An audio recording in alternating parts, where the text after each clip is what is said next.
Mesdames et messieurs, prenez place. Je vous souhaite la bienvenue. Je souhaite aussi la bienvenue à ceux qui vont nous écouter et voir les intervenants depuis chez eux et chez elles.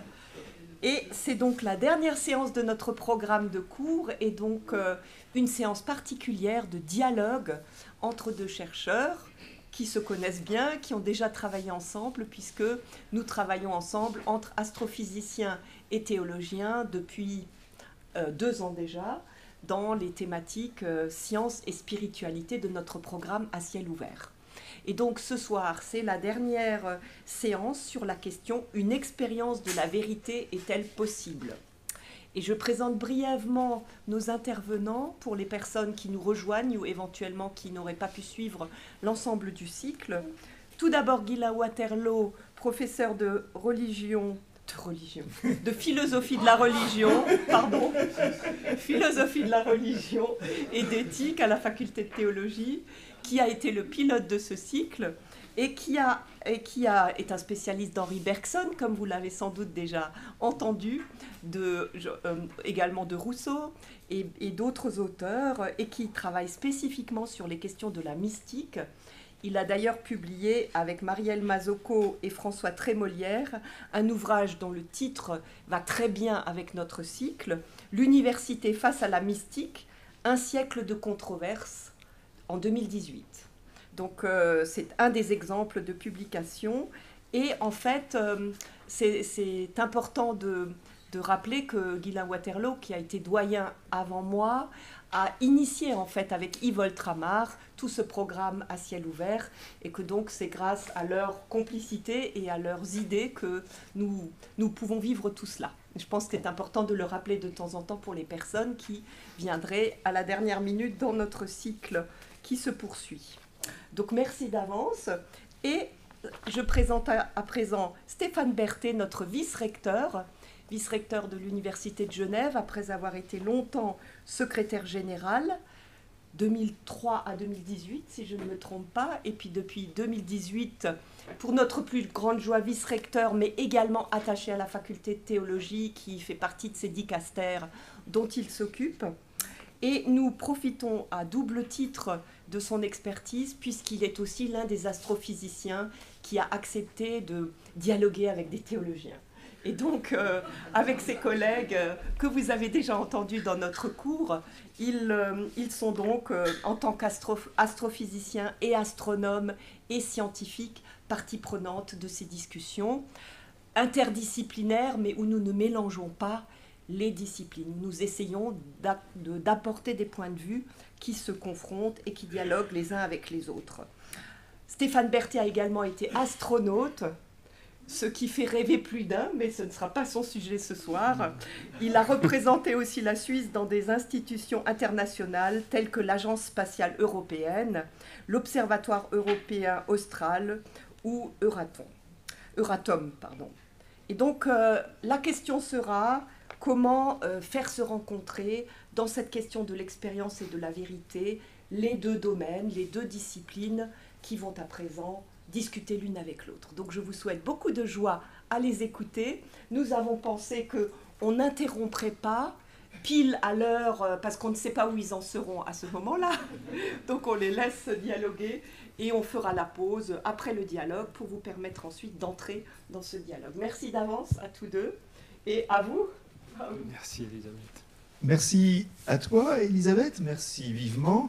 Pour cette dernière séance, c'est aussi l'occasion de nouer un peu la gerbe et d'abord de constater, de rappeler ce que vous aviez vous-même constaté depuis quelque temps, c'est que, au fond, plus on explore des domaines, plus la question de la vérité est, sinon opaque, du moins on est un peu dans le brouillard, c'est-à-dire qu'on se demande, au fond, encore plus qu'avant, qu'est-ce que la vérité ?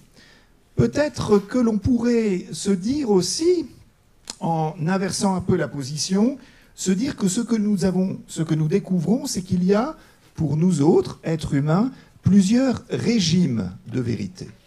Et cela vient peut-être, le trouble qui est le nôtre, vient peut-être, et ce sentiment d'opacité, vient peut-être de ce que trop longtemps, on a pris une définition de la vérité en tant qu'adéquation entre ce qui est pensé et ce qui est réellement. Et à partir de cette définition, on a dit, voilà, il y a une vérité, parce qu'il y a un seul réel, et tout ce qui est en dehors de cette vérité est faux.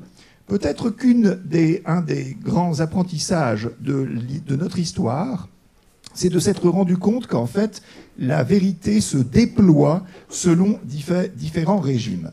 Et d'abord, il faut constater que la vérité n'est pas simplement un fait objectif qu'on rencontre, c'est peut-être d'abord un désir, c'est-à-dire une aspiration à être, alors on dira dans le vrai, est-ce qu'on pourrait trouver un autre mot pour qualifier comme cela tout de suite ce qu'on veut dire?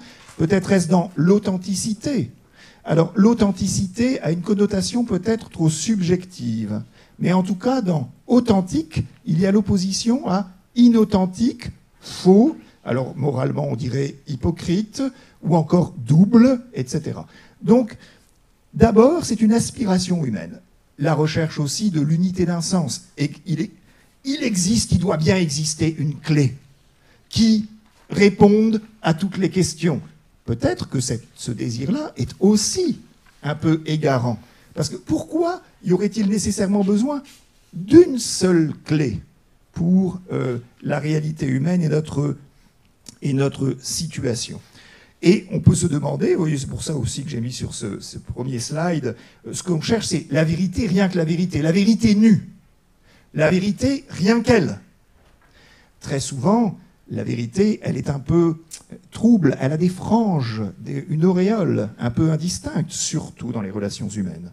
Et donc, de quoi la vérité est-elle le nom? D'abord, elle est le nom d'un certain régime des relations humaines, on l'avait vu dans notre première séance.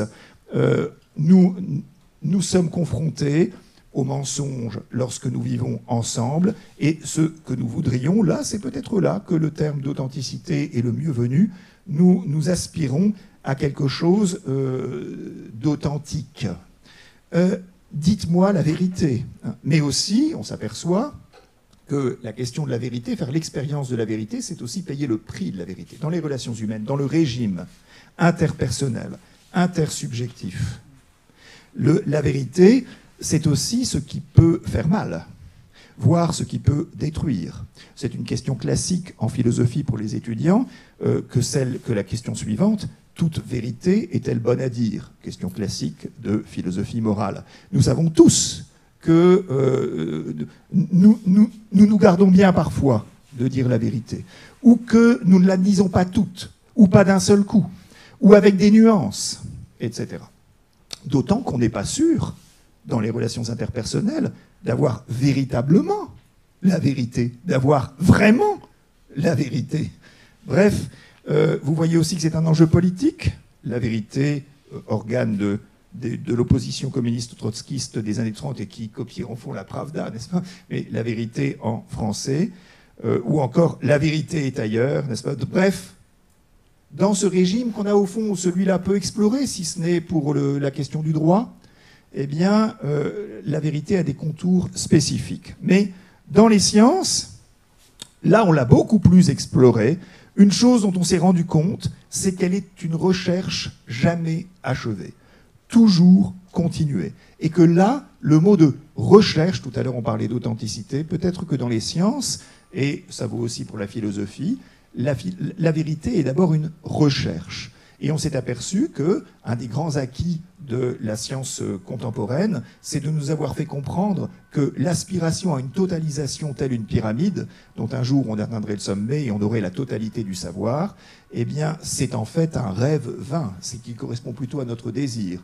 Mais que la science est un chemin d'approfondissement qui fait tâtonner, qui rectifie sans cesse, mais qui, c'est certain, approfondit notre rapport à la nature.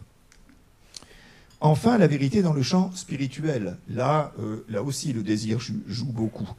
I want to believe. Hein, je voudrais croire, je voudrais croire. Et là, également, on se rend compte que le vrai n'est pas une donnée, une fois pour toutes, reçue à un moment donné, définitivement, évidemment pour un groupe humain, et on sait, et qui pourra l'étendre à tous, et quand tous auront compris où est la véritable vérité, et la véritable clé de toute chose, et la racine, le sens de notre présence, pourquoi nous sommes là, est-ce que nous avons été créés, oui, qui nous a créés, etc. Eh bien, on s'est aperçu petit à petit que cette conception de la vérité menait aussi à une impasse dont vous savez tous la symbolisation massive, qui est celle des guerres de religion. C'est la référence, alors on dira encore l'Inquisition, c'est la référence cardinale qui est à la bouche de tout le monde quand on parle aujourd'hui de la question de la vérité du religieux. Et c'est peut-être pas pour rien, parce qu'en fait, en réalité, ce dont on s'aperçoit, c'est que le vrai, on l'avait vu avec la séance de ma collègue, la professeure Elisabeth Parmentier, le vrai est en spiritualité, dans le champ du religieux, le vrai est interprétation. Interprétation de quelque chose qui arrive à un sujet. Et ce quelque chose qui inspire, d'où l'image soufie, en fait, n'est jamais saisissable une fois pour toutes. Et à chaque fois qu'on croit la saisir, à chaque fois qu'on croit pouvoir déterminer Dieu, eh bien, une chose est sûre, quand on croit l'avoir déterminé, on est sûr d'une chose, c'est qu'on tape à côté. Donc la vérité, comme un oiseau. Enfin, Martin Luther King, pourquoi ? Parce que le champ religieux, un des facteurs de l'authenticité du champ religieux, ce sera l'action, c'est-à-dire les fruits que porte une certaine affirmation de croyance. Et ce sera en général un test d'authenticité, voire de vérité, que cette manifestation dans l'action. Alors maintenant que j'ai rappelé à grands traits, les trois grands champs que nous avons pu aborder, la question qui était lancinante et qui traversait le semestre, c'est la question du réel. On s'est aperçu que le vrai et le réel ont une sorte de... Il y a une contiguïté, il y a une connexion entre le vrai et le réel. C'est particulièrement net chez Platon. Alors, où se trouve la vérité ? Qu'est-ce que la réalité ? Et je laisse Stéphane continuer. Alors, je vais enchaîner sur ces différents concepts qui ont été évoqués pour aller de manière un peu plus précise sur une réalité finalement, une vérité qu'on vit au quotidien, qui est notre réalité. Là, on est là, on existe, et finalement, ça c'est une vérité qu'on vit au quotidien. Maintenant, on peut se poser la question, finalement, de ce qu'est cette réalité. Dans quel type de monde on vit ? Vit-on dans un monde qui est une illusion, ou est-ce vraiment le monde réel ? Ça, c'est une question philosophique qui a été reprise à plusieurs reprises, et on l'illustre souvent par cette formule. Est-ce que je suis un papillon qui rêve qu'il est un philosophe, ou un philosophe qui rêve qu'il est un papillon ? Et donc c'est cette question qui met la frontière entre le rêve et la réalité, et donc qui est une frontière assez fine, et on l'a tous expérimenté, parce que quand on rêve, eh bien, on a l'impression des fois qu'on est dans une réalité, mais qui finalement, quand on se réveille, qui n'est pas celle dans laquelle on évolue, dans le monde dans lequel on évolue. Donc cette formulation et cette question qui pose cette frontière entre le monde réel que l'on connaît, qu'on expérimente tous les jours, et est-ce que c'est vraiment la réalité ? Et donc, ce n'est pas la première fois qu'on se la pose, cette question. Aujourd'hui, on a des accès à des informations qu'on n'avait pas il y a quelques siècles, mais Platon, comme l'a mentionné Guillain, s'était déjà posé cette question sur cette question de l'illusion de la réalité. Et donc, peut-être quelques mots là-dessus. Oui, et ce sera simplement, en fait, en disant quelques mots, rappeler ce que la séance 5, avec Paolo Natali, qui était venu nous parler de la philosophie antique, et qui s'était spécialement attardé, vous vous rappelez, il avait peu évoqué Aristote finalement, il s'était surtout centré sur Platon. Et c'était particulièrement intéressant parce que Platon est vraiment celui qui a affirmé l'idée que le vrai, c'est le réel tel qu'il est, en lui-même et par lui-même. Et que tout l'effort de la connaissance doit être de réussir à y accéder. Or, nous n'y accédons pas naturellement. Parce que naturellement, nos facultés de perception tordent la réalité, nous donnent un accès faussé à la réalité. Nous voyons les choses plutôt telles que nous sommes, plutôt que telles qu'elles sont. D'où, rappelez-vous, l'allégorie de la caverne et l'idée qu'il faut se retourner en purifiant l'intelligence, l'entendement, en dépassant tout ce que nous y ajoutons et qui a souvent trait à nos désirs, car, comme vous le savez, il y a beaucoup de connaissances qu'on développe qui sont liées aussi à des intérêts, à nos intérêts. Platon voudrait un regard désintéressé. Et ce à quoi il aspire, c'est un regard heureux sur la beauté du réel. Accéder à cette beauté en purifiant l'entendement, voire accéder à un pur regard, que l'âme soit comme diaphane et qu'elle soit pur regard ou pur reflet de ce qui est tel qu'il est. Platon a posé cet idéal. Mais du coup, en même temps qu'il posait cet idéal, cela, en même temps que ça donnait une voix, ça impliquait un grand nombre de problèmes. Et là-dessus, les efforts que nous avons faits à partir de Platon, Platon était le grand stimulant, les efforts vers la scientificité de notre rapport aux choses ont fait un peu déchanter Platon. C'est pour ça que... Et puis, justement, cette réalité, finalement, elle prend corps, cette réalité qu'on vit au quotidien, elle prend corps, finalement, dans notre cerveau. C'est notre cerveau qui analyse, en fait, toutes les informations qu'il reçoit de nos sens, et en fait, cette réalité, elle se construit par rapport à ce que nos sens en ont comme information.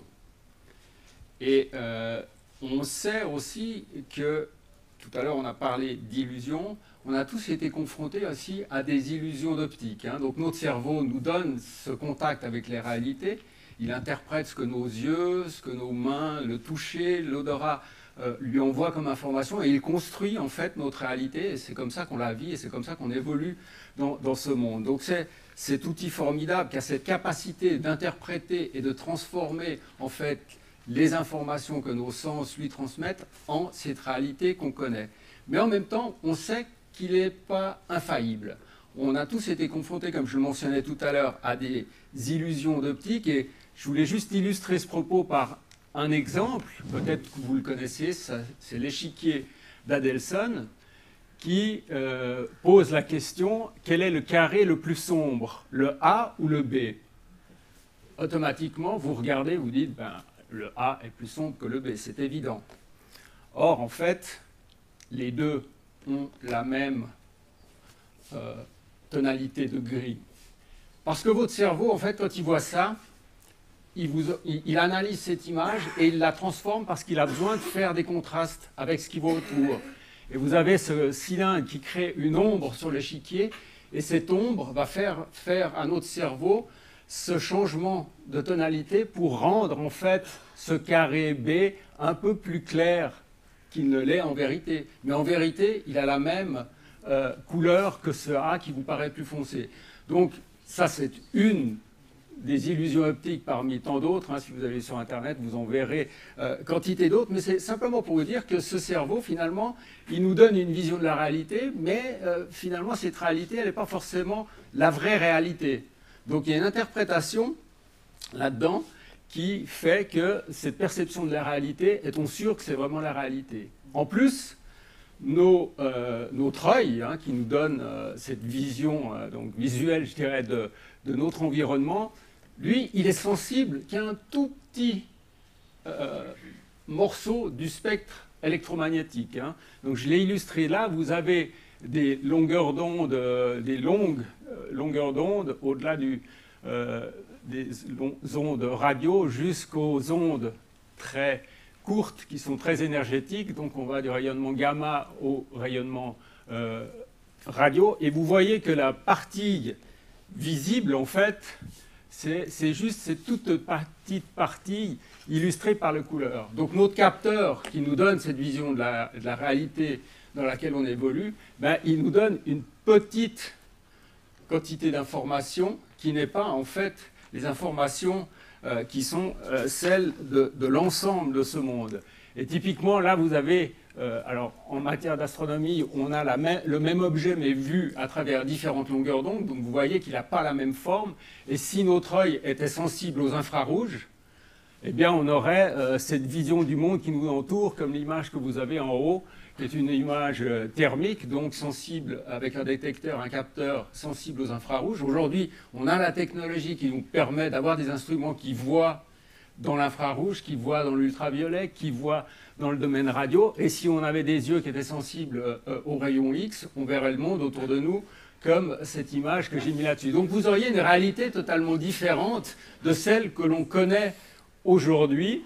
Et chacun de ces domaines apporte des informations différentes. Alors en astronomie, c'est extrêmement important parce que ça nous permet de caractériser physiquement les objets de manière beaucoup plus précise, parce que chacun de ces domaines de longueur d'onde apporte des informations différentes. Mais notre œil, qui nous donne ce contact avec les réalités, eh bien lui, il est sensible que dans une toute petite partie de ce spectre électromagnétique. Donc cette réalité, en plus, elle est devenue beaucoup plus complexe que cela au début du XXe siècle, quand un certain nombre de théories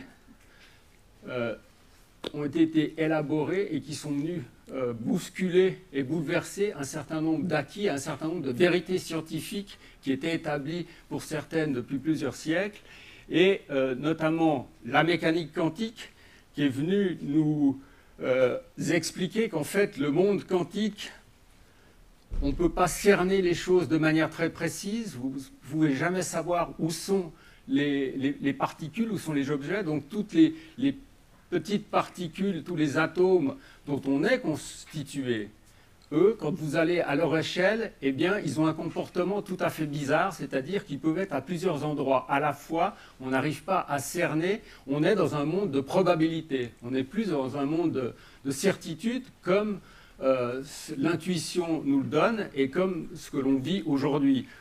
Aujourd'hui, cette bouteille, elle est là, elle n'est pas ailleurs. Si on était dans un monde quantique, elle pourrait être à plusieurs endroits à la fois. On ne saurait pas où elle est jusqu'au moment où on décide de l'observer et on décide de la mesurer. Et là, on fixe sa position. Mais avant, on ne sait pas. Donc on est dans un monde d'incertitude et ça bouleverse quand même aussi notre compréhension de cette réalité parce que c'est pas ce que nous expérimentons.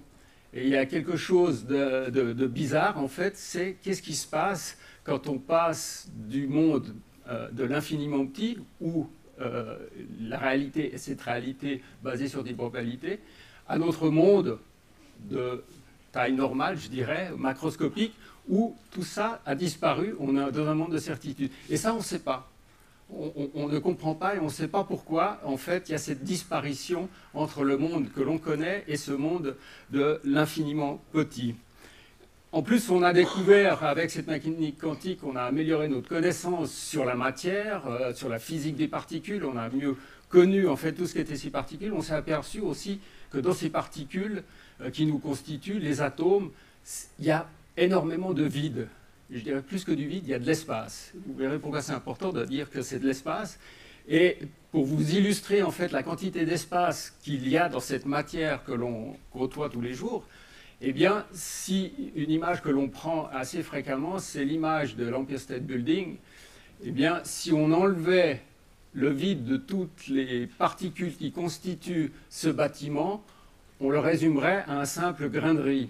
Mais un grain de riz qui pèserait des millions et des millions de tonnes, mais ça serait au niveau de l'espace qu'il occuperait, ça serait un grain de riz. Donc vous voyez que tout d'un coup, on a accès à des informations, on a accès à un monde, finalement, dans lequel on est, qui est assez différent du monde que l'on savait. Et là, en même temps, le dernier grand bouleversement, c'était la théorie de la relativité qui, et on reviendra sur cette théorie plus tard parce que ça implique d'autres réflexion, mais qui a modifié complètement notre conception du temps, notre conception de l'espace, en nous disant que finalement, ce n'était pas deux choses différentes, mais que c'était une seule chose qui était extrêmement combinée l'une et l'autre. Et donc, ce monde de la mécanique quantique, qui a fait dire d'ailleurs à Einstein que Dieu ne joue pas au dé, à Niels Bohr, qui est l'un des pères, un des physiciens pères de la théorie de la relativité. Et donc, ça nous a amené, en fait, à nous poser justement cette question de cette connaissance de la matière, de cette révolution qui a été la révolution de la théorie de la relativité restreinte et générale, qui apportait une conception totalement différente de quelque chose que l'on vit tous les jours, qu'on expérimente tous les jours, qui est celle de la notion du temps et d'espace. Et là, tout d'un coup, le temps devenait différent pour les uns et les autres, et ça reposait cette question, qui était une question qui est très vieille dans l'histoire de l'humanité. En fait, qu'est-ce que le temps? Et ça, c'était Saint-Augustin qui mentionnait ça, qui disait, qu'est-ce que le temps? Si personne ne me le demande, je le sais, mais si on me le demande et que je veuille l'expliquer, je ne le sais plus. Donc c'est une notion qui est très particulière, et la théorie de la relativité nous amenait même à imaginer et à concevoir qu'en fait cette notion de temps était peut-être une illusion. Et donc c'est aussi quelque chose qui a opposé Einstein dans des discussions philosophiques avec le philosophe Bergson. Et là, on a la chance d'avoir un spécialiste de Bergson dans la salle. Et voilà, ils se sont rencontrés le 6 avril 1922, et le rendez-vous a pour le moins été un rendez-vous manqué, c'est-à-dire un malentendu total. Non pas tant lié à une insuffisance de Bergson en capacité de compréhension de la théorie de la relativité générale, mathématique et physique, parce qu'il s'y connaissait très très bien, mais c'était plutôt sur la question de la durée psychologique. Vous voyez ce que Bergson dit à Einstein: « Je ne soulève aucune objection à votre théorie de la simultanéité, pas plus que je ne le fais à la théorie de la relativité en général. Tout ce que je veux établir est simplement ceci.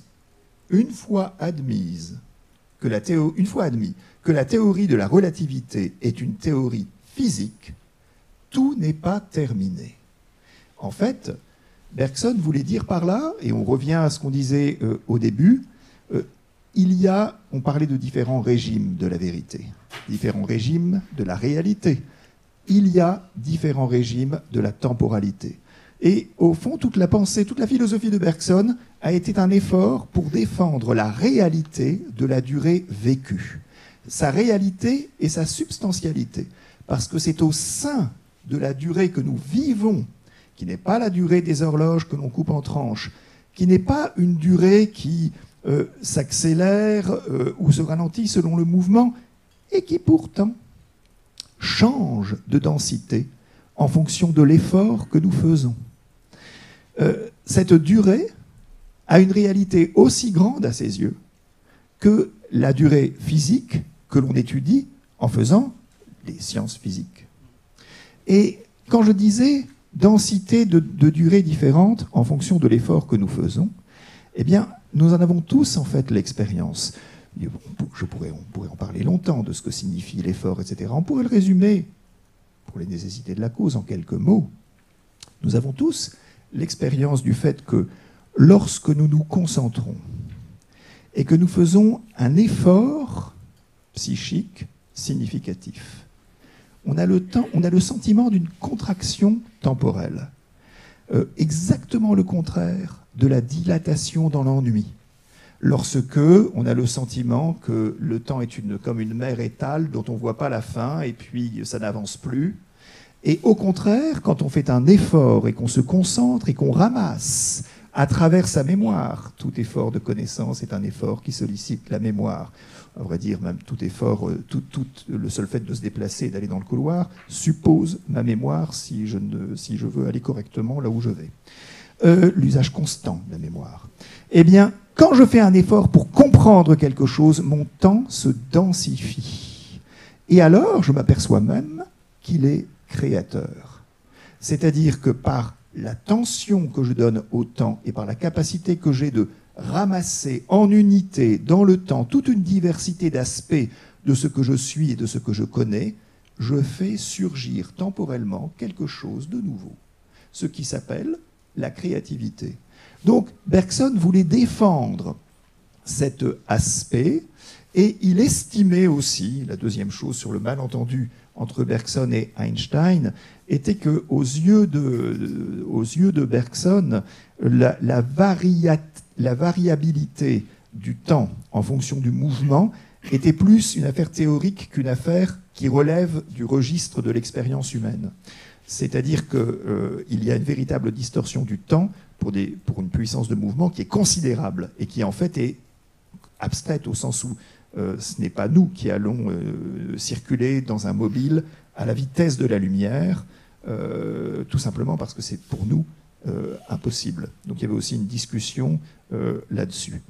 Mais tout ça pour rappeler que, à la fois, vous voyez, le développement de nos connaissances, c'est le triomphe et la défaite de Platon. Triomphe de Platon, c'est-à-dire qu'on se rend compte que pour approcher le réel, il faut corriger notre regard. Et défaite de Platon, plus on croit arriver à une unicité du réel, et on s'aperçoit, je viens de le souligner maintenant avec Henri Bergson, qu'il y a bien davantage une variété du réel, des différences de registre. Dans cette variété du réel, il y a aussi une variété des temps. Donc c'est ce que Einstein, dans sa théorie de la relativité, déjà en 1905, lorsqu'il évoque justement cette question du temps, qui n'est pas un temps absolu et qui vient mettre au rencard finalement la théorie de Newton. Pour Newton, on évoluait dans un espace, dans un univers où le temps était absolu, il était le même pour tout le monde et l'espace était fixe de la même manière pour tout le monde. Einstein vient avec sa théorie. Tout ça, c'était aussi pourquoi il était amené à imaginer cette théorie. C'était pour expliquer pourquoi la vitesse de la lumière est constante et elle est toujours invariable. Elle est toujours à 300 000 km à la seconde, quelle que soit en fait la vitesse ou le mobile qui émet un signal lumineux. Si vous avez deux voitures qui entrent en collision, en fait, vous avez une vitesse relative.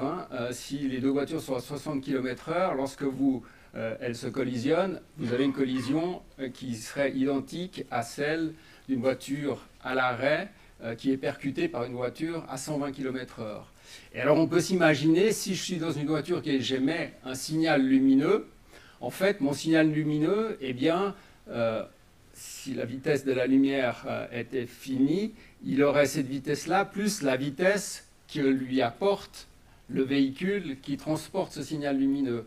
Or, en fait, des expériences avaient montré que non, cette vitesse, elle est constante et elle est invariable. Et pour expliquer ça, en fait, les théories qui étaient en vigueur à cette époque ne fonctionnaient pas. Et Einstein, et c'est là le génie, a dit, bien, il faut sortir du concept de temps absolu et de espace fixe, mais en fait, c'est le temps et l'espace qui s'ajustent pour conserver cette vitesse de la lumière constante. Donc, on a un concept où finalement, chacun d'entre nous a sa propre expérience individuelle du temps. Cela dit, aux vitesses à laquelle on se déplace et aux champs de gravitation dans lesquels on évolue, ça ne change rien. On est toujours dans une théorie de Newton, marche très bien. Mais en 1905, la relativité restreinte, c'était la question du temps qui n'était plus absolue, et la relativité générale s'est appliquée à la gravitation parce que vous aviez la théorie de Newton au niveau de la force de gravitation qui s'échange entre deux corps qui s'attirent, mais le problème, c'est que rien ne peut aller plus vite que la lumière, et donc cette force, si elle devait être transmise, elle avait une vitesse infinie et une vitesse instantanée. Donc ça ne jouait pas non plus. Donc il fallait trouver une autre théorie, et cette théorie de la relativité générale, en fait, donne comme explication, c'est que l'espace-temps, en fait, est modifié par la masse des objets. C'est ce que j'avais illustré dans mon petit schéma tout à l'heure. On l'illustre souvent comme étant une nappe dans laquelle vous posez une bille, et cette bille va faire un trou, ou va faire une décompression de la nappe, et là vous modifiez en fait l'espace-temps, et un objet qui passe va être dévié. Et donc ça, c'était une théorie qui était purement, je dirais, intellectuelle au début. C'était vraiment une expérience intellectuelle que Einstein avait fait et qu'il a fallu, après, ultérieurement, démontrer. Donc, et cette théorie montrait aussi que, finalement, est-ce que le temps est une réalité? Tout à l'heure, on a mis en parallèle la notion de temps. D'ailleurs, on ne sait toujours pas ce que c'est. Par contre, ce à quoi on est accoutumé, c'est de mesurer des durées. Nos montres, elles mesurent des durées. Elles ne mesurent pas le temps en tant que tel. Donc on ne sait toujours pas ce que c'est, mais on sait qu'il est associé étroitement à l'espace, et que l'un modifie l'autre, et que en fait ce temps est fonction aussi de la vitesse à laquelle on évolue dans l'environnement dans lequel on se trouve. Plus vous évoluez vite, plus le temps va passer lentement. C'est des thèmes qui ont été repris par nombre d'ouvrages de science-fiction ou de films de science-fiction. Et c'est non seulement la vitesse, mais c'est aussi la gravité qui va changer en fait la perception du temps. Typiquement, quelqu'un qui habite tout en haut d'un immeuble, admettons que vous êtes en haut d'une tour de 100 mètres, eh bien la gravité est légèrement différente de quelqu'un qui habite au rez-de-chaussée. Et donc le temps passera de manière différente pour la personne qui se trouve tout en haut de son immeuble de celle qui se trouve tout en bas. Mais c'est tellement insignifiant que vous ne l'expérimentez pas. Par contre, certains d'entre vous ont peut-être vu certains films qui montrent en fait des gens qui vont s'approcher d'un trou noir, et là la gravité est tellement importante que si vous approchez d'un trou noir, en fait cette gravité va modifier la vitesse du temps pour vous, donc votre temps va passer plus lentement que pour quelqu'un qui est resté à terre, et donc quand vous revenez, les temps ne sont plus les mêmes, donc vous n'avez plus le même âge. Donc c'est pour ça qu'il y a cette notion d'illusion du temps qui a été traitée, et comme on a évoqué Platon tout à l'heure pour l'illusion et de la réalité, le temps c'était aussi une question sur laquelle Kant s'est interrogé sur cette illusion du temps. Et justement, cette interrogation de Kant est très très importante pour nous dans l'histoire de la pensée, parce qu'elle confirme quelque chose de capital, qui est là aussi en un sens, hein, pourtant je l'aime bien Platon, je l'aime beaucoup, mais là aussi la défaite de Platon. C'est-à-dire comprendre que pour nous autres êtres humains, tous autant que nous sommes, l'élément fondamental dans lequel nous baignons et dont nous ne pouvons pas nous séparer, c'est l'espace et le temps. Ce que Kant a voulu affirmer très fortement en disant « Non, non, non, non, le temps et l'espace, ce n'est pas un cadre extérieur dans lequel les êtres humains seraient comme mis dedans, on les met dedans, et alors du coup, ah bah oui, donc ils passent par le prisme de l'espace et du temps, mais en fait, ils sont pas naturellement dedans. » Eh bien, non. C'est-à-dire qu'avec Kant, on affirme de manière définitive, et là-dessus, j'aurais pu le dire à l'envers, c'est vrai que... Parce que Kant, en un sens, ouvre sur Bergson. C'est-à-dire, Kant dit, un être humain se constitue, lui, son rapport à lui-même, son rapport à toute chose et à toutes les connaissances qu'il aura. Il se constitue à travers la spatio-temporalité, jamais en dehors. Et si bien que c'est très différent de Platon qui disait « connaître vraiment, c'est sortir du temps et sortir de l'espace. Connaître vraiment, c'est connaître dans l'éternité, car le réel en soi et par soi ne change pas. Il est immuable, il est éternel, il est invariable. Désormais, nous nous mouvons dans une atmosphère de pensée qui comprend qu'il n'y a de réalité que dans la spatio-temporalité. Le point limite, extrêmement intéressant sur le plan spirituel étant l'instant.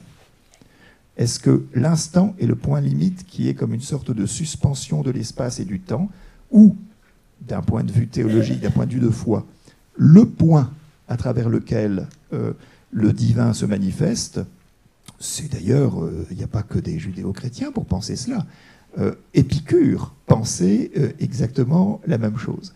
Mais en tout cas, ce point limite vaut précisément comme point limite. En fait, notre condition fondamentale, tout notre rapport au réel, est spatio-temporalisé. Et justement, pour continuer dans cette question de l'illusion finalement du temps, hein, je vous évoquais le fait que la théorie de la relativité, et on peut l'imaginer et on peut le réaliser, cette théorie nous dit qu'on peut voyager dans le temps. Comme je vous disais, la gravité va changer la notion du temps et la perception du temps pour deux individus s'ils ne sont pas soumis à la même force de gravité. La vitesse aussi peut changer ça. Et on a souvent l'exemple des paradoxes des jumeaux, où vous avez un des jumeaux qui reste sur Terre et l'autre qui fait un voyage dans une fusée qui va très vite, et soit qui se rend autour d'un trou noir, soit qui voyage à la vitesse de la lumière. Et quand ils reviennent, il retrouve son jumeau, mais avec une différence d'âge d'une 50aine d'années en fonction du voyage qu'il fait. Donc, de nouveau, là, on voit que cette question du temps, elle est vraiment relative et elle pose cette question de l'illusion qu'on vient d'aborder sur cette question, sur cet aspect philosophique. Une des choses qui est importante, là, je vous ai dit, au début du XXe siècle, on bouleverse avec un certain nombre de nouvelles théories, un certain nombre d'acquis et de théories qui fonctionnaient. On change complètement notre vision du monde. Newton, en fait, ses théories et tout ce qu'il avait mis en place joue à des petites vitesses dans le monde que l'on connaît et qui nous concerne, mais dès qu'on sort de ce monde-là, eh bien, ces théories ne fonctionnent plus. Et c'était finalement quelque chose qui a été mis en avant, comme on l'a évoqué au début. En fait, la vérité dans la science, il n'y en a pas vraiment, parce que, comme le disait Victor Hugo, en fait, la science est l'asymptote de la vérité. Elle s'approche sans cesse, mais elle ne la touche jamais. Parce qu'on la remet chaque fois en question, et ça c'est le propre de la science, on la remet chaque fois en question. Les théories d'aujourd'hui que l'on conçoit comme étant les vérités d'aujourd'hui ne seront peut-être pas les vérités de demain. Il suffit de trouver quelque chose qui ne vient pas corroborer une théorie et qui ne fonctionne pas, une observation ou des faits, pour que cette théorie soit abandonnée au profit d'une nouvelle théorie. Donc en fait, en science, il n'y a pas de vérité absolue. On construit cette vérité qui est chaque fois remise en question. Donc la science, comme disait de nouveau Victor Hugo, va sans cesse se raturant elle-même, et des ratures fécondes. À savoir que les nouvelles théories nous apprennent une nouvelle connaissance du monde et améliorent en fait cette connaissance de notre monde. Et donc, il y a cet aspect de remise en question perpétuelle, et cette remise en question perpétuelle, elle est basée aussi sur le fait que, et ça c'est un autre philosophe qui l'a amené, c'est qu'une théorie qui n'est pas réfutable par aucun événement qui ne puisse se concevoir est dépourvue de caractère scientifique. Pour les théories scientifiques, l'irréfutabilité n'est pas une vertu, mais est un défaut. À savoir que, en fait, ce n'est pas parce que vous n'arrivez pas à justifier quelque chose que la chose est vraie. Et pour illustrer ce propos, peut-être certains d'entre vous connaissent en fait ces deux histoires. C'est la théière de Russell. Bertrand Russell est un autre philosophe du XXe siècle. Et puis le dragon de Sagan et Druyan. Carl Sagan était un astrophysicien américain et Anne Druyan était son épouse. Et ils ont imaginé des petites histoires pour illustrer en fait finalement que c'est pas si évident de faire la distinction entre science, vérité et croyance. La théière de Russell, il dit ben voilà, je mets une petite théière entre la Terre et Mars. Elle est indétectable par les télescopes les plus puissants, mais je vous dis qu'elle existe, et je sais qu'elle existe, et je suis convaincu qu'elle existe. Mais c'est indémontrable, vous ne pouvez pas le vérifier. Et donc, il part même sur le fait, et vous voyez, si des textes anciens mentionnent aussi cette théière, alors vous allez être amené à y croire, et on peut croire en cette théorie. Mais ce n'est pas quelque chose qui est réfutable, vous ne pourrez jamais le vérifier. Et l'exemple du dragon de Carl Sagan, il dit, bah voilà, dans mon garage, j'ai un dragon qui crache du feu, et puis vous allez voir, il ouvre son garage, il n'y a rien. Il dit, ah ouais, non, mais mon dragon, il est invisible. Ah, mais alors j'ai qu'à mettre de la farine par terre, comme ça je vais le voir marcher. Non, mais il est immatériel, il ne fait pas de traces.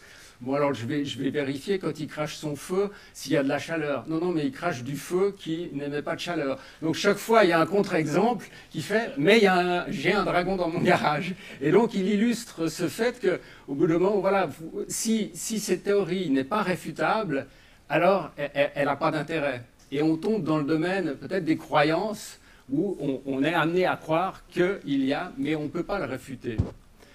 Donc c'est cet aspect peut-être qui fait le lien avec justement la science et puis les croyances. C'est sûr que là on entre dans le champ au sens le plus large du religieux et du spirituel.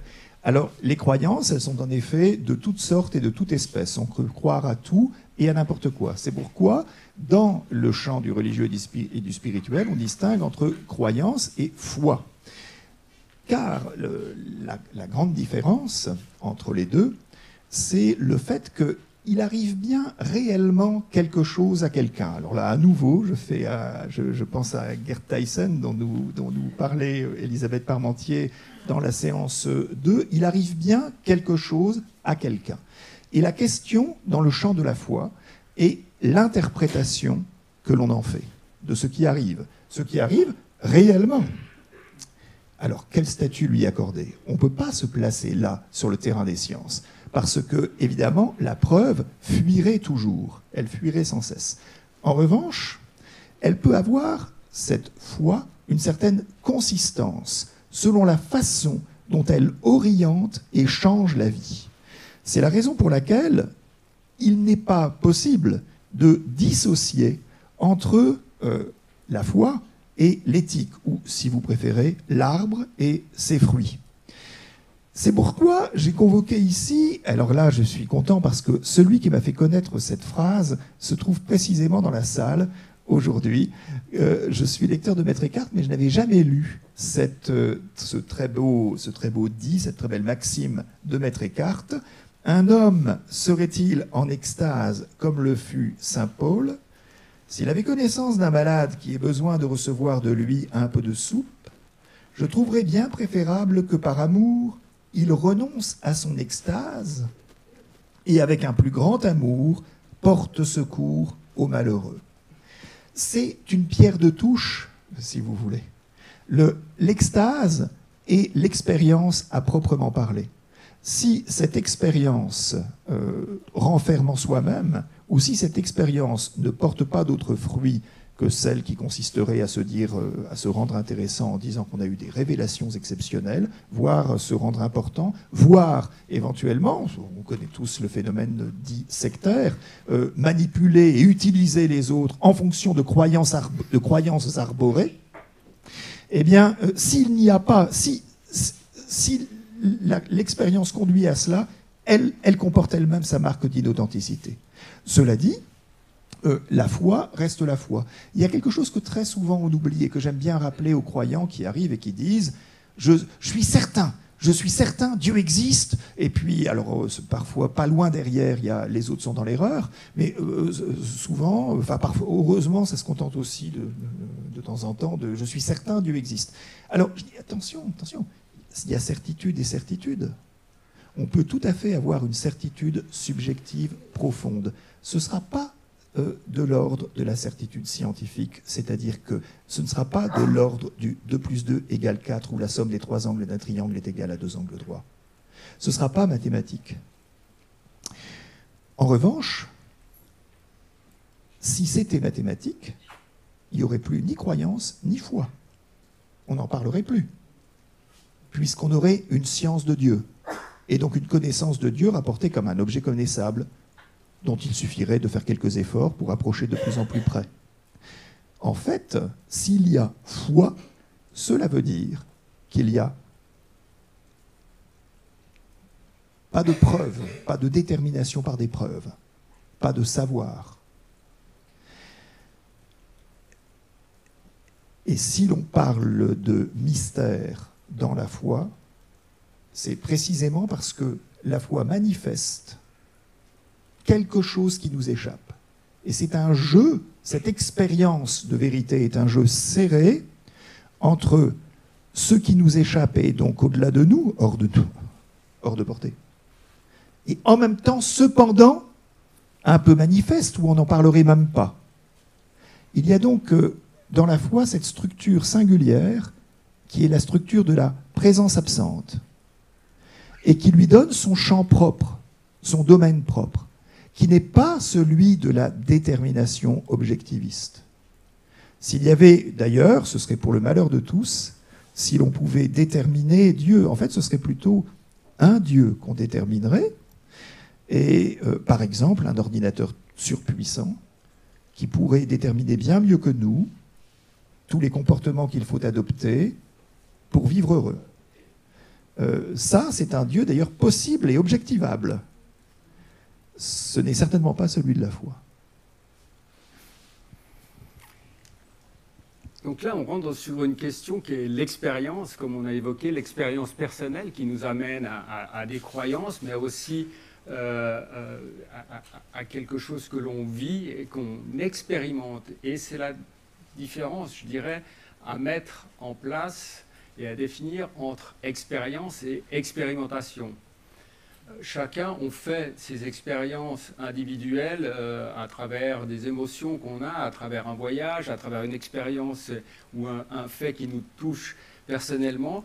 Mais quand on parle au niveau de la science, de mettre quelque chose en expérimentation, ça suit des codes bien précis et ça permet aussi à faire une expérience et à expérimenter quelque chose pour tester une théorie, mais cela de manière indépendante de l'expérimentateur ou de l'expérimentatrice et indépendante des croyances aussi de la personne qui va conduire l'expérience. Ça veut dire qu'elle doit être répétable n'importe où et par n'importe qui. Et là, on entre dans une phase d'expérimentation qui est très bien codée dans le monde scientifique.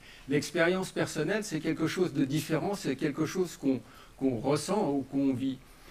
Par contre, ce n'est pas indépendant quand même de l'aspect de la science. Et c'est de nouveau lié à d'autres dimensions et qui sont liées de nouveau à notre cerveau, qui est cet organe fantastique qui a cette capacité de créer cette réalité que l'on vit de tous les jours, mais qui est aussi capable de nous faire imaginer, de nous donner des intuitions. Et ça, c'est quelque chose de très fort. Et ça, c'est quelque chose de très fort dans l'évolution de la science, parce que toutes ces théories scientifiques qui sont ensuite démontrées, elles sont partie, si l'on veut, d'une expérience personnelle qu'a vécu le chercheur, mais d'une intuition, d'une imagination qui lui fait réfléchir à la réalité des choses ou réfléchir à la conception d'un instrument qui va lui permettre de faire une expérience qui va lui permettre d'acquérir de nouvelles connaissances. Mais ce sont deux éléments qui sont extrêmement importants et fondamentaux dans l'évolution du progrès et l'évolution des connaissances, l'intuition et l'imagination. Donc c'est quelque chose qui a joué un rôle fondamental et il y a plein d'exemples. Hein.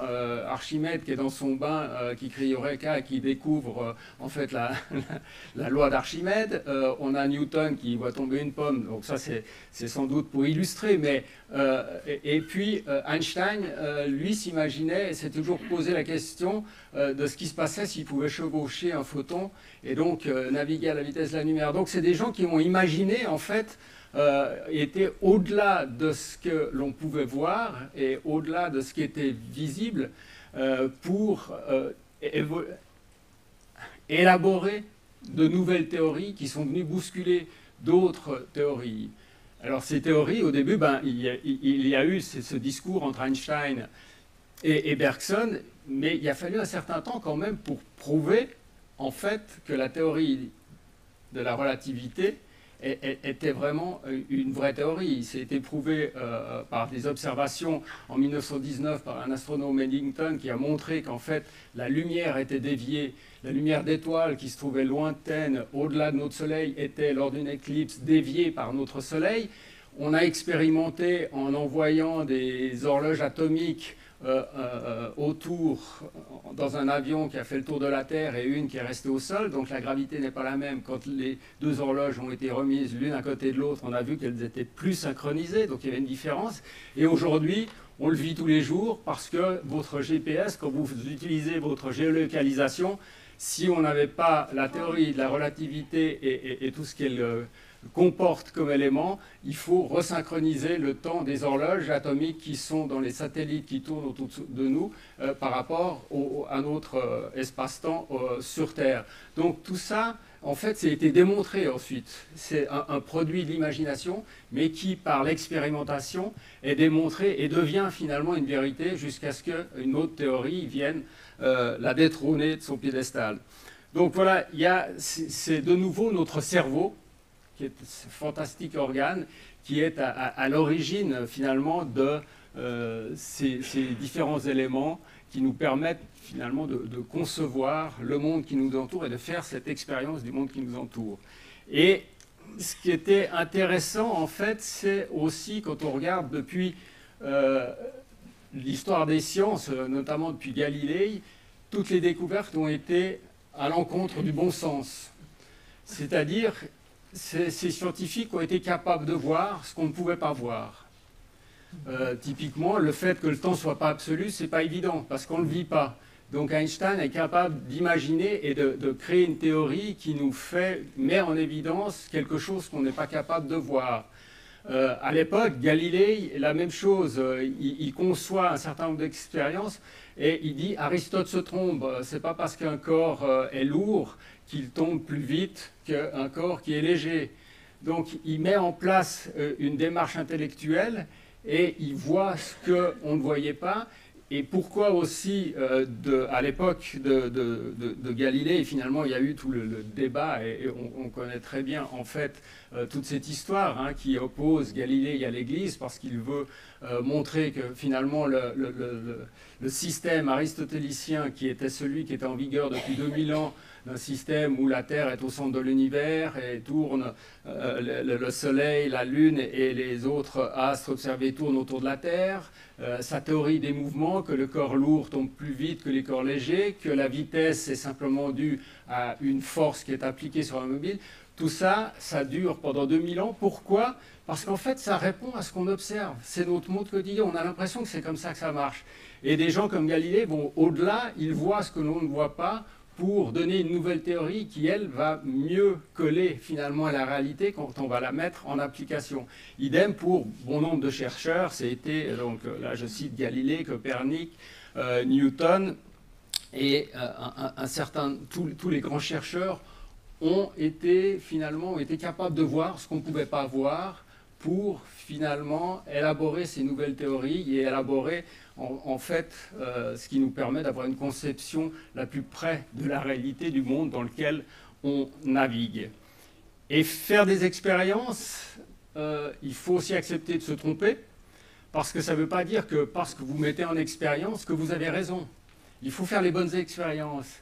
Et typiquement, pour illustrer ce propos, on va prendre l'exemple de Louis Pasteur, et il y en a sans doute bien d'autres, mais Louis Pasteur, qui était un opposant de la théorie de la génération spontanée, et parmi les grands biologistes du 19e siècle, beaucoup de grands savants de cette époque étaient convaincus par la génération spontanée. Et on fait des tas d'expériences avec des ballons, c'est ce genre d'instruments qu'on voit, en montrant que, ben oui, il y a de la génération spontanée. Si je stérilise ma culture dans mon ballon, eh bien regardez, au bout d'un moment, cette culture va se transformer, elle ne va plus être stérile et il va apparaître des micro-organismes. Et donc, c'était démontré et c'était une sorte d'acquis. Louis Pasteur, lui, pense que l'expérience est mauvaise et trouve une nouvelle expérience qui est celle des ballons que j'ai illustrés là sur cette diapositive où on voit le bec qui est recourbé. Et en fait, dans le premier coude, on piège toutes les particules qui sont dans l'air. Lui, il était convaincu que ces micro-organismes, ils ne sont pas issus de la génération spontanée, ils existent déjà, ils sont dans l'air qui est autour de nous, et ils viennent simplement se déposer sur un liquide et se développer sur ce liquide, et donc ne plus rendre ce liquide non stérile. Et donc là-dedans, il fait cette démonstration, et il montre en fait que justement, il y a ces petites bactéries, ces petites microparticules qui sont bloquées dans ce premier coude, et que son liquide reste stérile même après une longue exposition. Et il fait plusieurs expériences diverses pour montrer que les autres expériences n'étaient pas assez précises. Et donc, il démontre aussi, justement, il faut non seulement en science savoir poser les bonnes questions, mais il faut savoir faire aussi les bonnes expériences, démontrer les bonnes expériences, et surtout avoir aussi les technologies qui vous permettent de faire ces mesures. Si je me replonge au XVIIe siècle, Galilée était convaincu que la vitesse de la lumière était extrêmement grande, qu'elle était finie. Mais il n'avait pas les moyens, il n'avait pas les outils de mesure pour la mesurer. Il a fait des expériences en mettant en éloignant un collègue à quelques kilomètres sur une autre colline et avec des lanternes pour essayer de voir à quelle vitesse la lumière se propagerait. Mais les distances étaient telles qu'elles n'étaient pas suffisantes pour montrer une différence de temps qui, à l'époque, était mesurable. Aujourd'hui, on est capable de la mesurer parce qu'on a l'instrumentation suffisamment sophistiquée. Donc, vous dépendez aussi de la qualité et du type de technologie dont vous avez à disposition pour mettre les expériences en place qui vont corroborer et confirmer les théories. Et donc, aujourd'hui, eh bien voilà, on a une technologie qui nous permet des choses fantastiques, mais demain, d'autres technologies viendront peut-être corroborer ou non confirmer certaines théories qui existent sur notre conception de l'univers ou sur le monde dans lequel l'on vit. Donc on arrive gentiment, je pense, à la conclusion de notre petit débat et je te laisse la parole. Oui, alors je dirais justement 2 mots à propos de ce petit parcours récapitulatif que nous avons fait avec vous. Peut-être que l'on peut voir émerger une distinction importante entre connaissance et sens. Distinction, donc ce n'est pas 2 choses qui seraient sans rapport, mais alors que l'idéal de Platon semblait dire en filigrane « si je connais, et le seul fait de connaître, accomplit l'existence », peut-être que ce que l'on découvre, c'est que l'accomplissement de l'existence, l'accomplissement humain, et c'est pour cela aussi que nous évoquions des régimes de vérité, implique ou appelle le sens. Le sens, c'est-à-dire la possibilité de se sentir justifié dans une existence, et par là, de pouvoir se rapporter soi-même aux autres dans le réel. On ne sait pas pourquoi on est né. On sait qu'on va mourir, on se demande quel sens... les philosophies de l'absurde au milieu du XXe siècle étaient très sensibles à cela. Elles avaient beaucoup développé cet aspect. On ne sait pas pourquoi on est né, on sait qu'on va mourir, on n'a pas demandé à mourir. Qu'est-ce que ça peut vouloir dire? Et l'effort de sens spécialement expressif pour les sciences humaines, mais non séparé, ça ne veut pas dire que c'est séparé de la science, car c'est aussi articulé. Mais les sciences humaines, on l'a vu par exemple avec la musique, on le voit avec la poétique, la littérature, on le voit dans le religieux. Les sciences humaines se réalisent dans cet effort pour dégager, faire émerger une signification à l'existence humaine, ce qui suppose le travail indéfini de l'interprétation. On aurait envie d'avoir un jour la vérité donnée une fois pour toutes. Elle ne nous sera jamais, en tout cas dans cette vie, elle ne nous sera jamais donnée une fois pour toutes. Le contexte dans lequel même nous apparaissons change sans cesse. Les sociétés changent, les cultures changent, et même les civilisations changent. Vous rappelez le mot de Paul Valéry en 1919, « Nous autres civilisations, nous savons maintenant que nous sommes mortels ». Tout change, mais à travers ce changement, à chaque fois, une figure humaine cherche à se dessiner. son accomplissement indique-t-il quelque chose de plus encore que l'humain? C'est justement l'objet d'une foi. Mais en tout cas, la recherche pour l'être humain de sens a à voir avec le désir de vérité ou d'authenticité. À vrai dire, la philosophie moderne s'est interrogée là-dessus. Les utilitaristes ont tenté, il y a eu un effort de Bentham pour essayer de rabaisser la visée. Pour essayer de dire, n'attendons peut-être pas trop de l'existence, c'est trop compliqué, ça décevra toujours.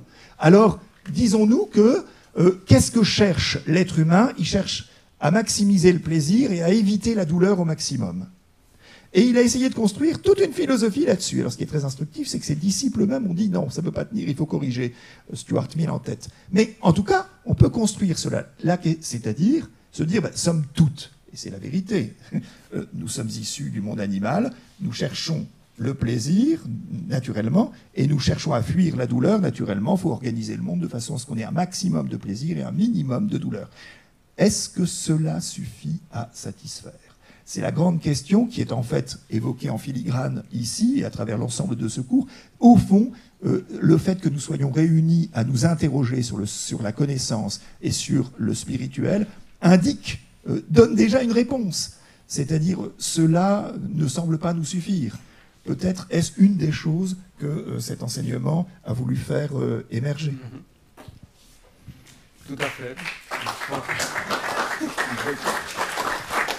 Mais on se posait encore une question finale. Est-ce qu'une machine aurait la capacité de chercher la vérité? Aujourd'hui, on parle beaucoup d'intelligence artificielle, de remplacement de l'homme par la machine. Et là, c'est une question d'un autre domaine philosophique qu'on peut se poser. Mais c'est vrai que cette recherche de la vérité est un stimulant pour la curiosité, l'imagination et une idée directrice, comme on le dit, pour aller vers la connaissance. Ce qui est extraordinaire, c'est que la connaissance suppose toutes les facultés psychiques. Ça, c'est vraiment un des éléments que tu as souligné et qui est très important. C'est pas simplement l'intellect, c'est aussi l'imagination. C'est aussi la capacité de faire des rapports qui sont parfois tout à fait illogiques et qui répondent pas et qui sont heuristiques. Donc c'est très et cette capacité de voir ce qu'on ne peut pas voir. Magnifique, c'est à la fois théologique, scientifique. Merci beaucoup, formidable.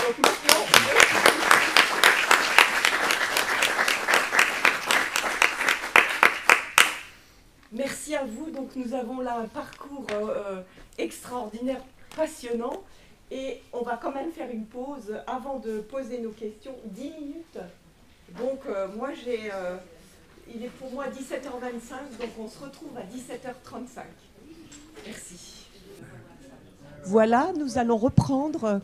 À présent, c'est à vous pour les questions ou les commentaires à nos intervenants. Voilà, tout d'abord, merci pour cet exposé, tout ce parcours. Ce qui est en arrière-fond un peu de ma question, c'est un peu la question que je me suis posée aussi, c'est pourquoi aujourd'hui c'est les astrophysiciens qui entrent en dialogue avec les théologiens plutôt que d'autres scientifiques. Et puis ça m'a frappé que chez l'astrophysicien, le terme invisible a apparu dans sa bouche et pas dans la bouche du théologien.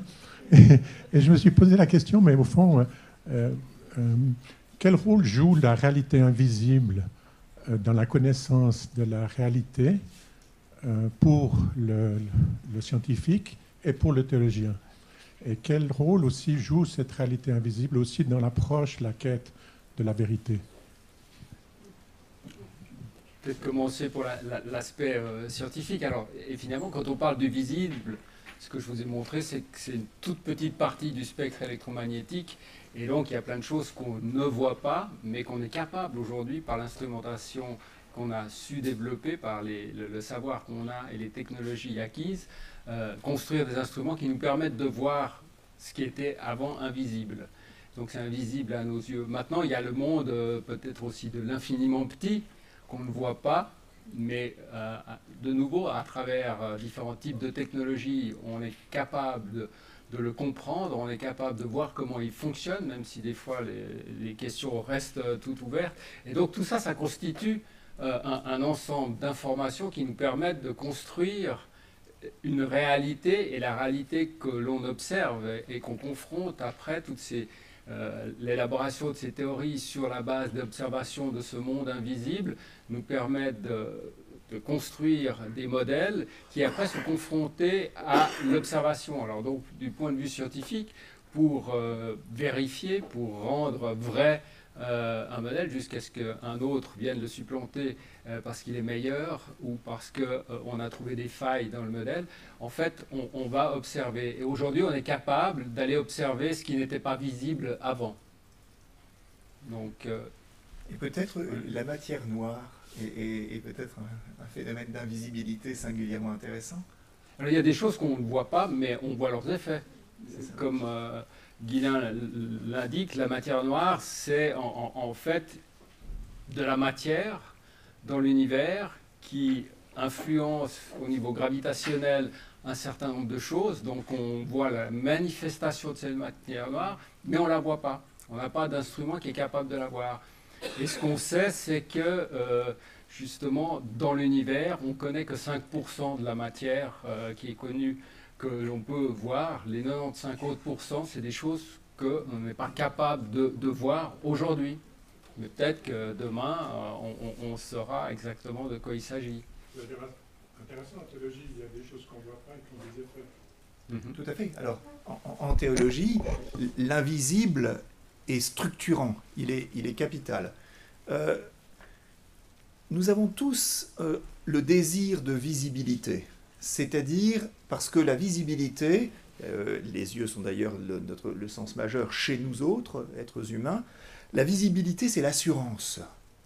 Et par exemple, allume la lumière, je vais tomber, je vois rien, c'est l'assurance, la visibilité. Et or, dans le champ du spirituel, l'invisibilité est essentielle pour la constitution même de l'expérience et de la vie spirituelle. D'ailleurs, en fait, en réalité, si nous regardons, nous, êtres humains, il y a plein de choses qui sont invisibles et qui travaillent en nous sans qu'on le voie.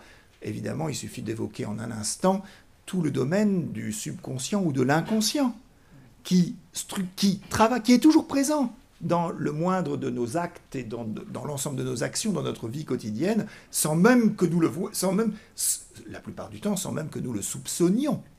Mais le point important, si vous voulez, c'est que dans le champ du religieux, bon, je poserai la question, je poserai la chose comme ça. Il y a une parole des évangiles qui dit « Heureux ceux qui croient sans avoir vu ». Et c'est adressé à Thomas, qui lui veut voir et toucher. Heureux ceux qui croient sans avoir vu. De même, dans l'expérience spirituelle, ceux qui conduisent l'expérience spirituelle, parce que les maîtres spirituels ne sont pas là simplement pour savoir si on se comporte bien et si on fait toutes les choses de façon réglée dans la vie quotidienne. Ils sont là pour accompagner un approfondissement spirituel. Lorsqu'on a des visions, des sensations de présence, des moments de plénitude où on se dit mais quelque chose qui me transcende totalement là m'a habité soudain, c'était extrêmement marquant, ça m'ouvre d'autres perspectives, j'avais jamais senti ça. Bon, les maîtres spirituels ne rejettent pas ça en disant n'importe quoi, dégage ça. Un bon maître spirituel ne fera pas ça. Mais de la même manière, il dira très bien, tu es gratifié de cela, très bien, regarde-le, laisse-le passer. Et ne cherche pas à ce que ça se renouvelle. Tu approfondiras ton chemin spirituel, pas en cherchant absolument la présence, mais en t'habituant à développer ta vie accompagnée de ta foi qui va se renforçant, sans pour autant que tu aies la certitude en permanence donnée qui t'accompagne. Et il ne s'agit pas là tellement de mérite, parce qu'on pourrait dire c'est plus méritant d'avancer sans voir que d'avancer en sachant. Ce n'est pas tellement une question de mérite, c'est une question plutôt d'irrigation, de notre expérience, de notre vie, par quelque chose que les judéo-chrétiens et les musulmans appellent Dieu, qui irrigue l'existence, qui accompagne l'existence, sans que l'on puisse dire je le tiens, il est là, c'est sûr, il n'y a pas de doute, il n'y a pas de problème. Non, qui accompagne l'existence sans pourtant qu'on ait la certitude telle que nous désirons la voir dans la vie quotidienne. Et c'est en fait, c'est pas tant une question de mérite que c'est plutôt qu'une question d'approfondissement. C'est en acceptant que la dimension spirituelle nous invite à quelque chose qui nous appelle, nous invite, nous porte à quelque chose qui nous transcende vraiment, c'est en acceptant cela que l'on peut commencer un véritable chemin. Autrement, c'est un chemin qui nous amènera sur finalement une place, un but, un résultat qui est de l'ordre de ce que nous connaissons déjà et que nous attendons. La foi qui veut se rassurer absolument pense l'eschatologie, c'est-à-dire pense la fin des choses, ce qui se passe à la fin des temps et à la fin de la vie, après la mort. Elle pense sur un mode très matérialiste, vous savez, voilà, ce sera, je retrouverai mes amis, dans le monde sera, voilà, le monde sera là, il n'y aura plus les méchants, ni la violence, ni le mal. Et ce sera parfait. Bon, très bien. Moi, je veux dire, je critique pas les personnes qui ont cette expérience, cette foi qui les accompagne, cette croyance qui les accompagne. Mais c'est peut-être pas le chemin le plus profond. Parce que c'est un chemin où Dieu ne nous surprend pas. Si vraiment Dieu est transcendant, il nous surprendra. Et ce qui est beau dans la foi, c'est de croire sans preuve tangible. C'est de croire qu'il nous appelle à cela et qu'il nous conduit vers cela. Et là, pour moi, on a vraiment la densité du mot foi. Dans la foi, les spirituels les plus avancés disent au fond, l'accomplissement de la foi est une foi nue. Au début de premier slide, il y avait la vérité nue. Peut-être qu'une foi nue, on dirait, foi nue, déshabillée, il n'y a plus rien. C'est peut-être le contraire. Puisque une foi suppose l'accomplissement dans la confiance au-delà de ce qui nous est donné. Donc, ça veut dire accepter de passer par la mort. Et d'ailleurs, la prière la plus répandue des chrétiens, c'est de Notre Père, et qui commence par Notre Père qui es aux cieux, qui souligne donc la transcendance en même temps que la présence. Par le seul fait de parler de filiation, c'est présence. Et en même temps, transcendance. Qui es aux cieux. Merci pour vos exposés. Je voulais revenir sur la phrase de Victor Hugo, que vous avez mise en diapo, qui disait à peu près ceci, c'est que les sciences sont une asymptote qui tend vers la vérité, ou quelque chose de ce genre, je ne sais plus la citation exacte. On va la retrouver là. Voilà, la science est l'asymptote de la vérité. Et ça supposerait que, justement, déjà, une asymptote, elle tend vers une ligne, qu'on connaît aussi cette ligne.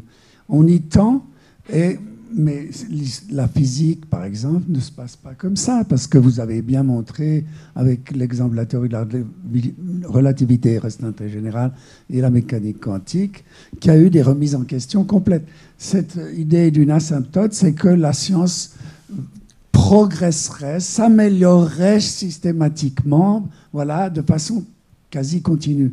Alors, avec ces théories, on a vraiment une remise en question fondamentale des concepts. Par exemple, la relativité pense l'espace, le temps, la masse, l'énergie autrement. Donc, ça me gêne un peu, cette définition. De même que la notion qu'a introduite Popper en disant il faut qu'une théorie soit réfutable pour que ce soit une bonne théorie. Il prend des exemples hyper simples où on peut effectivement réfuter tous les signes sont blancs, mais si on en trouve un noir, alors ça réfute que tous les... Bon, mais les sciences sont bien plus complexes et vous l'avez bien montré, qu'à un moment donné, il faut choisir quelle est la bonne expérience et puis quels seront ensuite les bons critères pour dire qu'on réfute. Et jamais une théorie générale n'est réfutable en soi. On ne peut jamais dire qu'une théorie générale soit vraie ou fausse. On ne peut que donner des situations locales, concrètes, où on pourra dire c'est vrai ou c'est faux, suivant des critères aussi qu'on s'est donnés auparavant. Ce qui montre aussi l'aspect du régime des vérités qui sont propres à toutes sortes de disciplines. Donc, puis ce que j'ai bien aimé, ce que vous soulignez, c'est que justement toute découverte scientifique a passé d'abord par une intuition, une imagination, quelque chose qui pense l'évidence, contre l'évidence, contre ce que l'on pense savoir de façon certaine. Toujours, ça passe par là, à travers une intuition, une expérience. Alors, c'est là que je me fais penser à la foi, c'est que dans l'Évangile, par exemple pour la résurrection, on joue justement sur le voir et sur un voir autrement, ou contre l'évidence. Et c'est là que je rapprocherai les disciplines, c'est que toute découverte se fait à partir d'une pensée qui pense autrement. Et c'est ce que je retrouve aussi dans l'Évangile notamment, où on est contrecarré à un moment donné à penser autrement. Voilà mon petit apport. Non, mais vous avez raison. Alors, les choix de ces citations, quand on précise et qu'on indique la science est l'asymptote de la vérité, c'est pour dire que finalement, on remet toujours en question. On n'a jamais finalement atteint la vérité. Et c'est ce qu'on a dit après, c'est que, évidemment, et on l'a montré par le passé, chaque nouvelle théorie vient réfuter une autre ou corroborer une autre, mais on n'atteint jamais la vérité. Donc on peut difficilement parler de vérité de la science parce que c'est des connaissances, un savoir qu'on a à un moment donné qui n'est plus forcément vrai ultérieurement, puisqu'il peut être remis en question par d'autres observations. Et ça, toute l'histoire des sciences l'a montré, toute l'histoire de l'humanité l'a montré. Et c'était ce qu'on a voulu souligner aussi, c'est que toutes ces grandes découvertes, elles ont été basées sur des chercheurs qui ont été justement au-delà de l'évidence, qui ont remis en question cette évidence et qui ont vu ce qu'on ne pouvait pas voir. Et finalement, la théorie d'Aristote, au niveau de sa conception de l'univers, au niveau de ses théories des mouvements, elle fonctionne bien et elle a perduré pendant 2000 ans parce que finalement, elle illustrait ce que l'on vivait au quotidien, ce que l'on voyait. Et c'était quelque chose de rassurant. C'est-à-dire qu'elle exposait une théorie, il y a une vision du monde qui était rassurante parce que chacun l'expérimentait ou le voyait.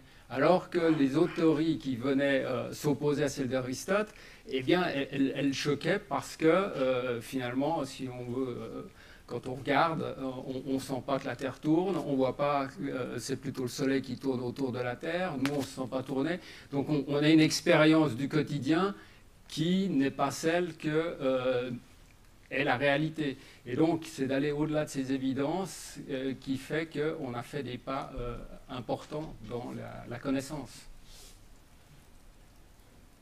Il y avait...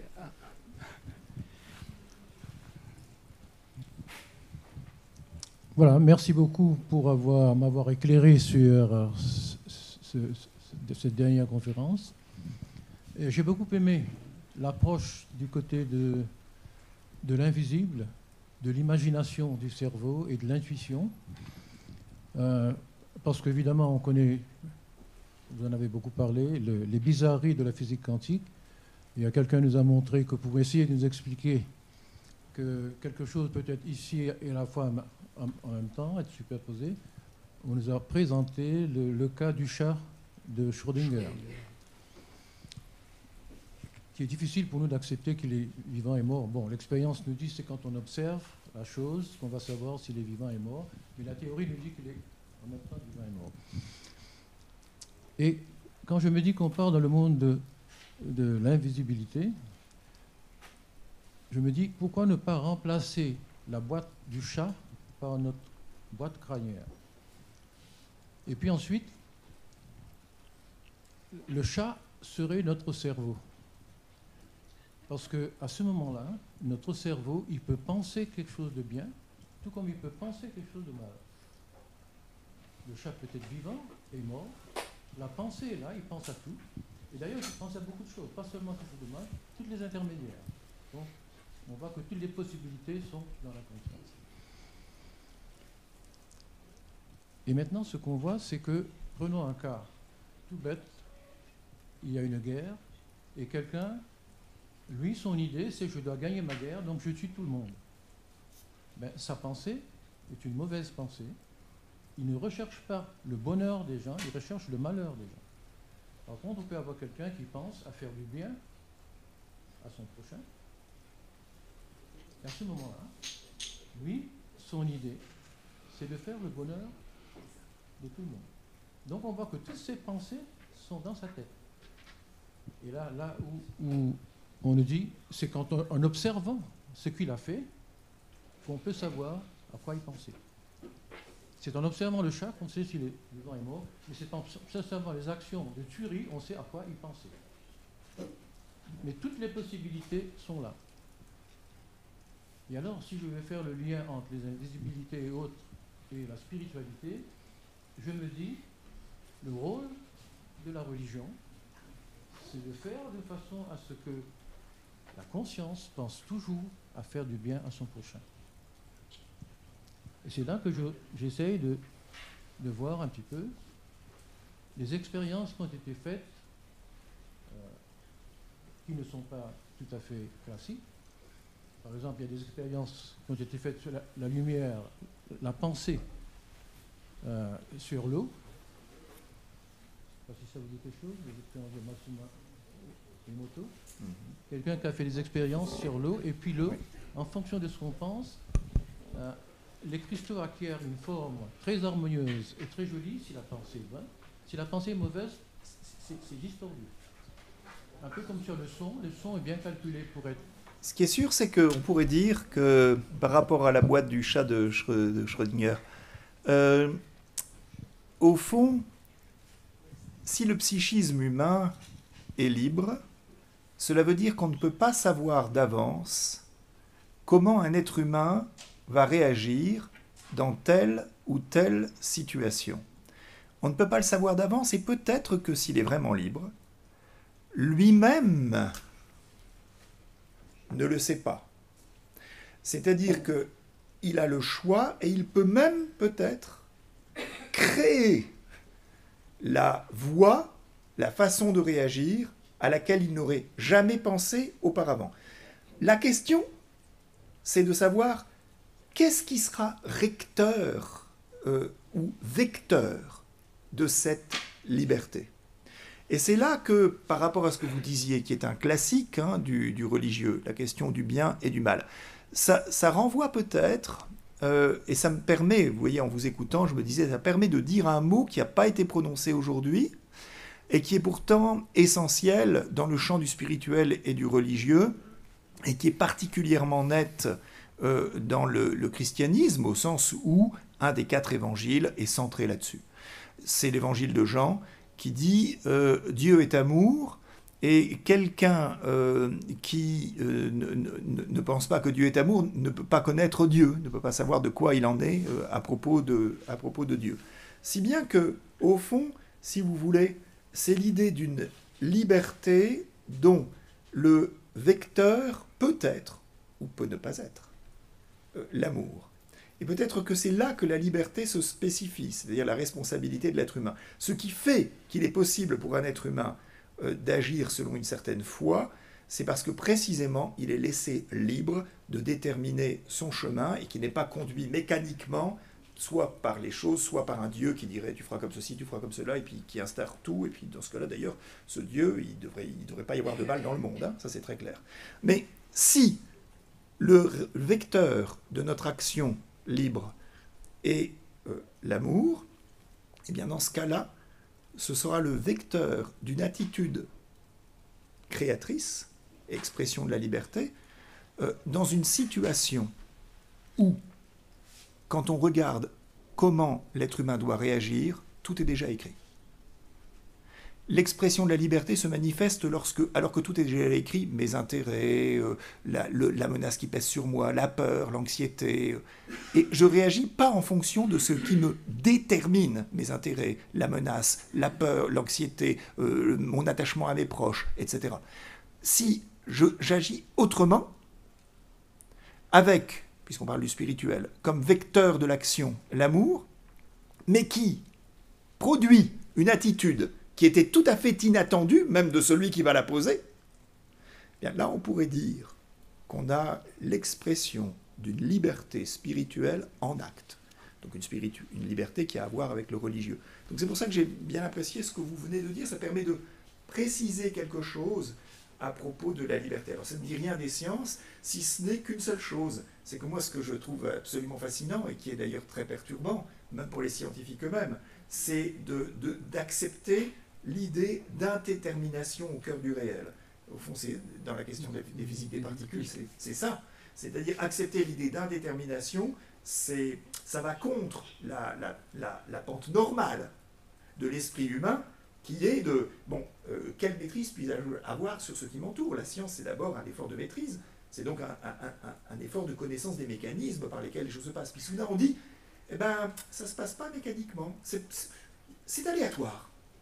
Bon, là, on a comme un écho, si vous voulez, entre liberté humaine, un écho, je dis bien, je ne dis pas que c'est la même chose, je ne cherche pas à établir une similitude, un écho entre liberté humaine et liberté dans des particules, c'est élémentaire. Une toute dernière question très brève. Si tu veux voir ton train. Et le mot de la fin de votre part. Merci beaucoup. Je vois de ce que je pense comprendre donc de ce que vous nous avez montré. On voit que, pardon, c'est allumé. Oui.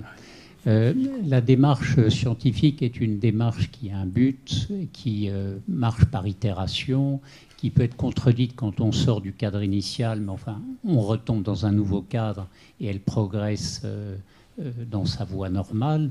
Et le point commun avec la recherche peut-être théologique, si je comprends bien, c'est le raisonnement reste un raisonnement humain. La finalité est différente, la voie, le chemin est différent, mais on a le même raisonnement d'homme pour cheminer sur ces deux chemins. Et le réel, celui des scientifiques, qui est un cheminement du réel pour sa connaissance, permet d'approfondir, d'en mieux connaître nos limites, les difficultés d'appréhender l'aléatoire dedans, etc. Très bien. Par contre, le cheminement spirituel est une quête incessante et sans fin, et sans matière. On a les évangiles, on a des éléments, mais à la limite, on pourrait presque ne pas en avoir parce que ça nous limite. Enfin, Ah, alors je ne pense pas. Parce que tout, comme nous sommes des êtres de chair et d'esprit, eh bien, on a besoin, on est de toute façon toujours déjà dans la limitation. Et je dirais même, chose qu'on n'a pas évoquée, mais là on n'a plus tellement le temps, mais je dirais même, comment dire, le développement de la vie spirituelle s'accompagne aussi de certains régimes de vie, et cette fois régime d'organisation de l'existence, de pratiques spirituelles qui disposent à un certain approfondissement. Donc il y a bien, on n'est jamais dans le sans limite. Il y a toujours une nourriture et des dispositifs. C'est inévitable, mais c'est capital. Stéphane, tu veux ajouter un mot? Non, je dis... Oui. C'est bon. Non, peut-être en répondant à votre question, je répondrai aussi à la question de monsieur, dit pourquoi c'est les astronomes qui ont commencé à dialoguer avec les théologiens. Et finalement, ce qui nous a rapprochés, c'est d'abord parce que on a eu l'occasion de travailler ensemble sur d'autres sujets et on est venu à aborder ces questions de l'origine. Et puis, c'était la question de l'origine de l'univers et donc les questions qui sont abordées par les astronomes, les astrophysiciens, et de confronter ça avec une autre démarche scientifique sur cette question des origines et puis sur la question du sens. Et c'est ça qui a rapproché, en fait, ces deux démarches scientifiques différentes, mais finalement pour essayer d'accéder à une connaissance et cette question du pourquoi, du comment. Et donc c'est ça qui a fait ce dialogue, je dirais, fructueux entre le département d'astronomie de l'Université de Genève et la faculté de théologie. Maintenant, il est clair que un certain nombre de participants à ces cours, tant l'année dernière que de cette année, n'étaient pas que des gens issus du département d'astronomie. Donc il y a une volonté aussi d'ouvrir ça à des gens, à des biologistes, parce qu'on peut se poser la question de la vie, et il y a un certain nombre de choses aussi où il y a des regards croisés, mais des démarches scientifiques un peu différentes. Et l'objectif, c'était en tout cas pas de faire du concordisme, d'apporter des preuves de l'un ou l'autre, mais c'était plutôt de confronter des démarches scientifiques différentes. Et donc voilà, c'était aussi pour compléter. C'est une excellente conclusion de ce cycle. Et donc, un grand merci encore à vous. Et je vous invite pour le prochain semestre à autre chose qu'à des cours, puisque le cycle de cours s'arrête maintenant. Au prochain semestre, il y aura des conférences. Nous pouvons déjà annoncer François Heuvet, qui est théologien et qui est également physicien, et également Hugo Duminil-Copin, qui a le prix de mathématiques de notre université. Qui a eu la médaille Fields. La médaille Fields, prix Nobel de mathématiques. Prix Nobel de mathématiques, voilà, la médaille Fields, qui, lui, interviendra le 4 avril. François Heuvet en mars, début mars, mais nous n'avons pas encore la date fixée. En tout cas, ce sera un grand plaisir de vous revoir et je vous souhaite de très belles fêtes. Merci à vous.